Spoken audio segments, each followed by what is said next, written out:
আসসালামু আলাইকুম রাহমাতুল্লাহ। প্রিয় শিক্ষার্থীগণ, আজকে এখন আলোচনা করবো আসমাউল আসওয়াত নিয়ে।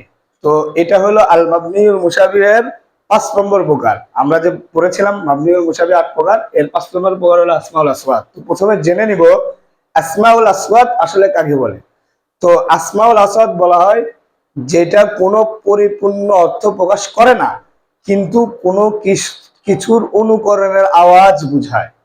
তো পৃথিবীতে এই আসমাউল আসওয়াতের ব্যবহার খুব কম। এই যে আমি এখানে দিছি 5 প্রকার: উহ উহ, 2 নম্বর উফ, 3 নম্বর বাখর, 4 নম্বর নাখ, 5 নম্বর হলো গক। তো প্রিয় শিক্ষার্থীগণ দেখুন, উহ উহ এগুলো কিন্তু নির্দিষ্ট কোনো অর্থ বোঝাবে না। এগুলা এই যে বলেছিলাম যে কোনো জীব জন্তু বা পশু পাখির কণ্ঠস্বরের আওয়াজের অনুকরণে হয়। যেমন উহ উহ শব্দটা হলো মানুষের এই যে কাশি দেয়, কাশির আওয়াজের অনুকরণে আরবরা উফ উফ ব্যবহার করে। যেমন উফ, এই যে উফ শব্দটা আরবরা ব্যবহার করে কোনো দুঃখের সময় অথবা বেদনার সময় এই উফ শব্দটা ব্যবহার করে।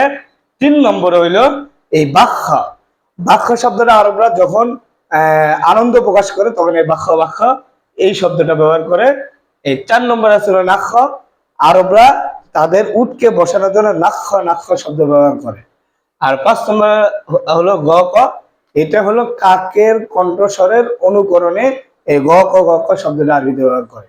তো প্রিয় শিক্ষার্থীগণ, এগুলা খুব দুর্লভ ব্যবহার, এগুলোর ব্যবহার খুব কম। তবে জেনে রাখা ভালো, যেন এই আরবি সাহিত্যের কিতাবগুলোতে পড়তে গিয়ে এগুলো শব্দ দেখিয়ে ঘাবড়ে ঘাবড়ে না যায়। এই জন্য এই শব্দগুলো জেনে রাখা উচিত। তো প্রিয় শিক্ষার্থীগণ, ভিডিওটি থেকে উপকৃত হইলে অবশ্যই শেয়ার করে দিবেন এবং কোনো কিছু জানার থাকলে কমেন্ট করে দেবেন। আসসালামু আলাইকুম রহমতুল্লাহ।